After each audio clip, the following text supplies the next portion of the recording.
وسیلہ Urdu T V کی خصوصی پیشکش، تجزیاتی مضامین پر مشتمل ہفتہ وار پروگرام جام جم۔ تیونس اور بحر عرب کے 10 سال۔ تحریر ڈاکٹر عبدالقیوم، ایسوسی at professor, Maulana Azad national Urdu university, Hyderabad. پیشکش ڈاکٹر زرینہ مہر۔ ناظرین، آج ہم آپ کو 17 دسمبر 2010 میں تیونس سے شروع ہوئے بحر عرب اور اس کے بعد کی عرب صورتحال کا جائزہ ملک بہ ملک پیش کریں گے۔ بحر عرب دراصل عرب ممالک تیونس، مصر، یمن، لیبیا، بحرین اور ملک شام میں ہوئی عوامی بغاوتیں جو دسمبر 2010 سے دسمبر 2012 کے درمیان ہوئی تھی کا نام ہے۔ ان بغاوتوں کے نتیجے میں صرف بحرین اور شام کو چھوڑ کر تیونس، مصر، یمن اور لیبیا میں حکمرانوں کی تبدیلی عمل میں آئی۔ ان ممالک کے علاوہ مراکش، عراق، الجیریا، لبنان، اردن، کویت، عمان اور سوڈان میں بھی مظاہرے دیکھے گئے جنہیں کچل دیا گیا۔ ان مظاہروں میں 61,000 اموات ہوئیں۔ اس عوامی بغاوت کے نتیجے میں وقوع پذیر ہوئی تبدیلیوں کا جائزہ ہر ہفتہ مضمون کے آخر میں لیں گے۔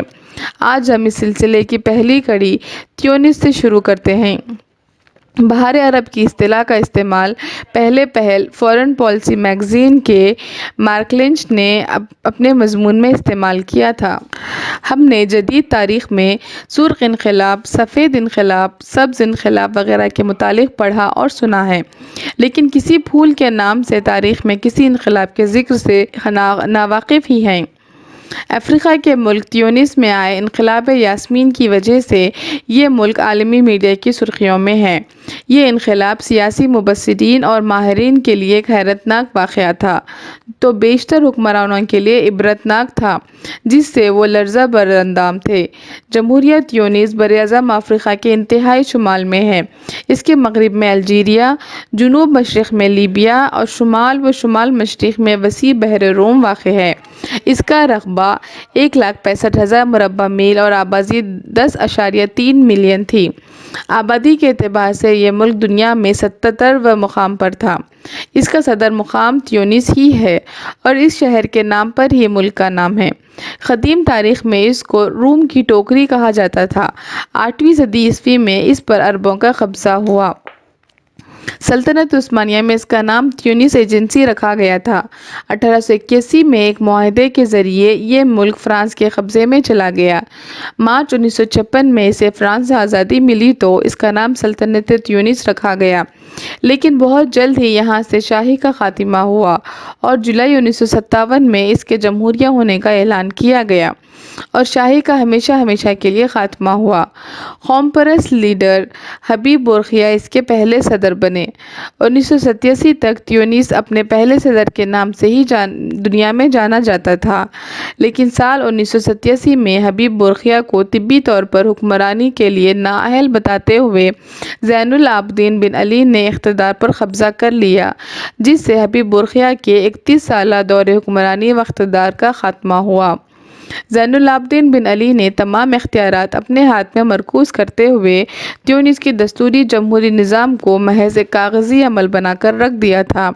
چنانچہ زین العابدین ہر صدارتی انتخاب میں بھاری اکثریت سے منتخب ہوتا رہا اور دوسرے انتخاب کے بعد ہر انتخاب میں امیدوار بننے اور صدر بنے رہنے کے لیے دستور میں من مانی ترمیم کرتے ہوئے آخری بار اکتوبر 2009 کے صدارتی انتخاب میں وہ تقریباً 90% ووٹوں سے منتخب قرار دیا گیا تھا۔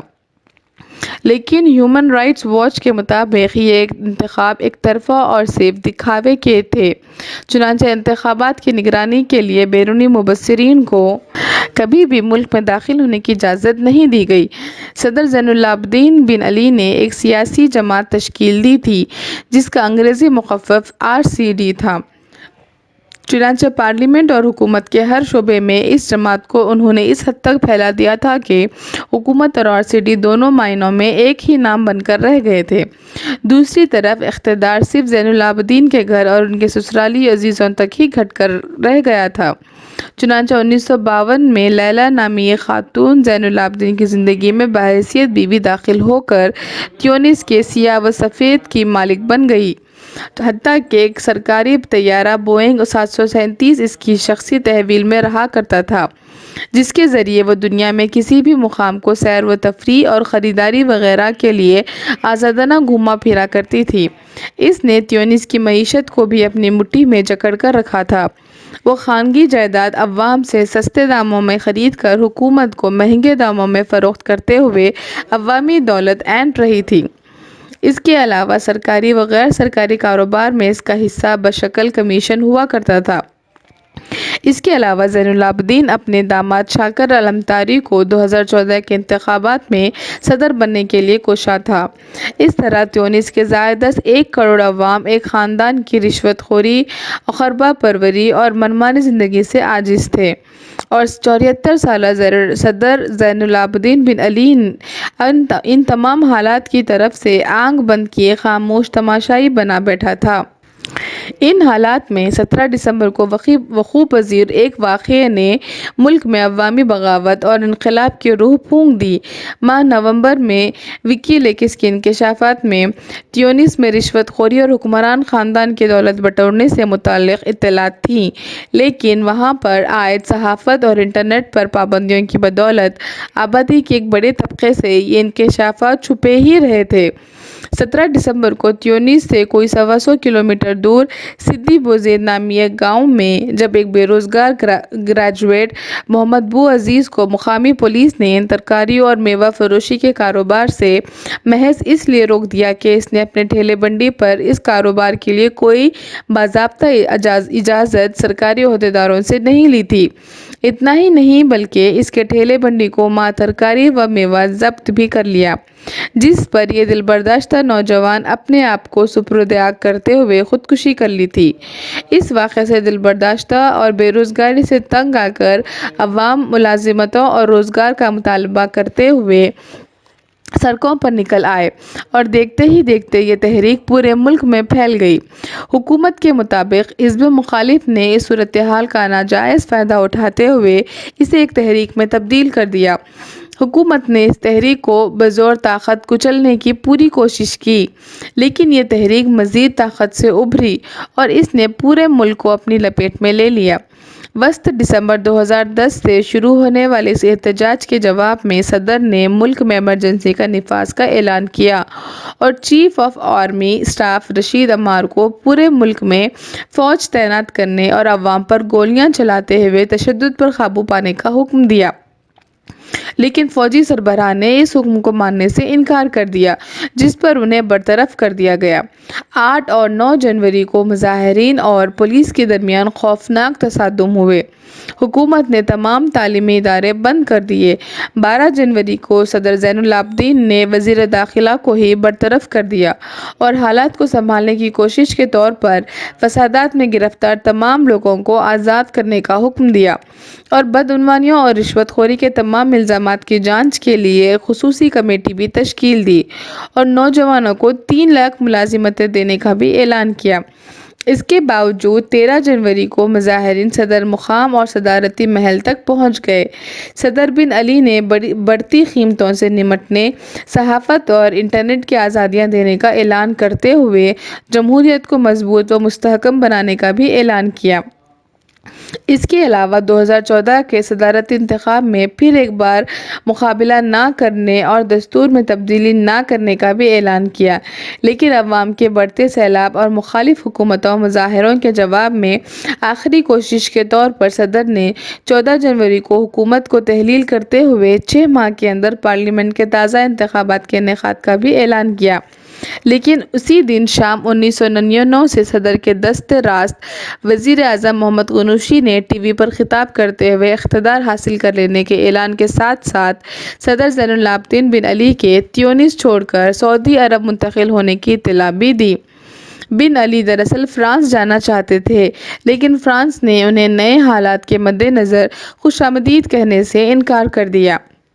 بعض خبروں کے مطابق صدر کی بیوی لیلا 1.5 ٹن سونا سعودی عرب کو منتقل کرنے میں کامیاب ہوئی تھی، جبکہ صدر بن علی $35 بلین قومی بینک سے حاصل کرنا چاہتے تھے تاکہ وہ اس کے ساتھ نئے مقام پر پرتعیش زندگی گزار سکیں، لیکن وہ اس میں ناکام رہے۔ تیونس کے دستور کے مطابق پارلیمنٹ کے اسپیکر فواد نباز عارضی صدر بن گئے۔ اس عبوری صدر کی نگرانی میں 60 یوم کے اندر صدارتی انتخابات منعقد ہوں گے۔ عبوری صدر نے وزیر اعظم محمد غنوشی کو ایک قومی متحدہ حکومت بنانے کے لیے کہا۔ 17 جنوری کو بننے والی نئی حکومت کے خلاف بھی عوامی مظاہرے ہوئے، چونکہ اس حکومت میں بھی زیادہ تر سابقہ حکومتی جماعت RCD کے اراکین اور سابقہ وزراء ہی تھے۔ اس احتجاج پر عبوری صدر فواد نباز نے عوام سے وعدہ کیا تھا کہ وہ ماضی سے قطعی طور پر قطع تعلق کر لیں گے اور سابقہ حکمراں جماعت اور اس کے اراکین کو حکومت و مملکت سے علیحدہ کرنا ان کی اولین ترجیح ہوگی۔ دوسری طرف 18 جنوری کو حزب مخالف کے لیڈر مصنف مرزوقی پیرس میں 2 دہائیوں کی جلا وطنی کے بعد وطن لوٹ آئے۔ ایئرپورٹ پر اخباری نمائندوں سے انہوں نے کہا کہ یہ وہ حکومت تھی جو کبھی تھی ہی نہیں، چونکہ یہ کسی کی نمائندگی نہیں کرتی تھی۔ موجودہ حکومت آمریت کا تسلسل ہے، اسے بھی جاننا ہوگا۔ حکمران RCD جماعت ایک جرثومہ کی طرح ہے جس نے مملکت کا اپنے لیے استحصال کیا۔ مملکت اس وقت بہتر ہوگی جب اسے RCD سے چھین لیا جائے۔ خوش قسمتی سے تیونس میں ایک عظیم دفتر شاہی ہے جو مملکت چلا سکتی ہے۔ 2011 کی تیونس کی عوامی بغاوت کو انقلاب یاسمین کا نام دیا گیا، جو اس ملک کا قومی پھول ہے۔ اس بغاوت پر امریکی صدر باراک اوباما نے تیونس کے عوام کی ہمت کی داد دی، جبکہ ابھی کچھ عرصہ قبل امریکی وزیر خارجہ کونڈولیزا رائس نے تیونس کو عالمی اسلام کے لیے ایک روشن نمونہ قرار دیا تھا، چونکہ تیونس افریقہ میں سیاسی استحکام، آزادی فکر، روشن خیالی، صنعتی ترقی و معاشی خوشحالی کی ایک علامت تھا۔ تیونس کی خواندگی کی شرح 80% تھی۔ تعلیم کے شعبے میں دنیا میں اس کا مقام 17واں تھا اور اس کی پارلیمنٹ میں خواتین کی تعداد 20% تھی۔ اس اعتبار سے تیونس اپنے پڑوسی ممالک کے مقابلے میں زیادہ خوشحال تھا۔ لاکھوں یورپین ہر سال تیونس کے سیر و تفریح مقامات پر امٹ پڑے تھے۔ گزشتہ 2 دہائیوں سے خام قومی پیداوار کی شرح مسلسل 5% تھی۔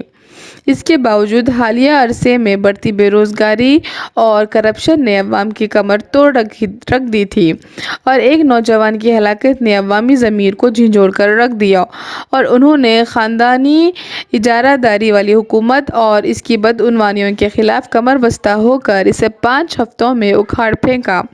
اس عوامی طاقت کے مظاہرے پر عرب حکمراں حیران، مایوس اور فکرمند تھے۔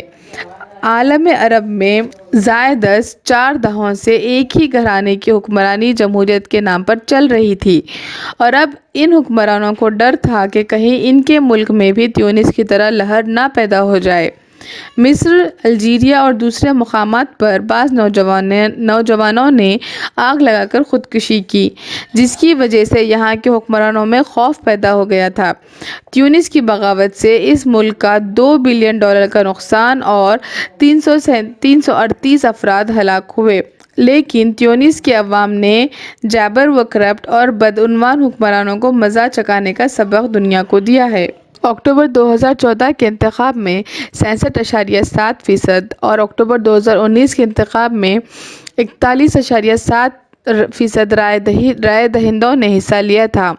2010 کے بہار عرب کے بعد تیونس ہی واحد ملک ہے جہاں کچھ جمہوری آزادیاں عوام کو ملی تھیں۔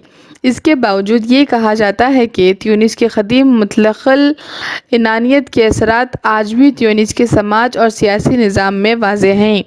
اکتوبر 2019 کے انتخابات میں بہت کم رائے دہی ہوئی اور حکومت فروری 2020 میں تشکیل پائی۔ آج تیونس کی آبادی 12 ملین اور GDP $159.707 بلین ہے۔ بڑھتی قیمتوں اور بے روزگاری کے خلاف احتجاجی اس سال 25 جنوری کو پارلیمنٹ ہاؤس میں گھس گئے، جہاں وزیر اعظم پارلیمنٹ میں کابینہ کی بڑے پیمانے پر تبدیلی کی جدوجہد میں تھے۔ 2010 کے بعد سے تیونس کی معیشت سدھر نہ پائی۔ ٹرانسپیرنسی انٹرنیشنل کی 2020 کی اعداد و شمار کے مطابق تیونس کا مقام کرپشن میں 180 ممالک میں 44واں ہے۔ بدعنوانیوں، کرپشن، اقتدار کا غلط استعمال اور سیاسی جماعتوں کی باہمی مخاصمت کے نتیجے میں اس سال ماہ جنوری کے دوران عوام کا گلی کوچوں میں جمع ہو کر احتجاج کرنا روز کا معمول رہا۔ اب عوام پارلیمانی حکومت کو صدارتی حکومت سے بدلنے کا مطالبہ کر رہے ہیں۔ عوام کا احساس ہے کہ آزادی کے باوجود وہ آزادی کے فوائد سے محروم ہیں، چونکہ بے روزگاری کی شرح ILO کے مطابق 16.2% ہے، جو کہ مغربی ایشیا میں ترکی میں 12.9% کے مقابلے میں سوڈان اور لیبیا کے بعد سب سے زیادہ ہے، جس کے نتیجے میں گزشتہ 11 ماہ میں 12,000 نوجوان بحر روم کو پار کر کے سسلی میں داخل ہوئے ہیں، جبکہ 2010 میں آگ لگا کر خودکشی کرنے والے نوجوان بو محمد عزیز کا پورا خاندان کینیڈا منتقل ہوا ہے۔ اس کا مطلب ہے کہ تیونس کو انقلاب یاسمین سے کوئی راحت نہیں ملی۔ چنانچہ عوام نے بتا دیا ہے کہ جمہوریت صرف برائے نام عوام کی، عوام سے اور عوام کے لیے نہیں ہوتی، اور ضرورت ہے کرپشن کے خلاف ایک اور انقلاب یاسمین کی۔ وسیلہ اردو TV کی خصوصی پیشکش، تجزیاتی مضامین پر مشتمل ہفتہ وار پروگرام جام جم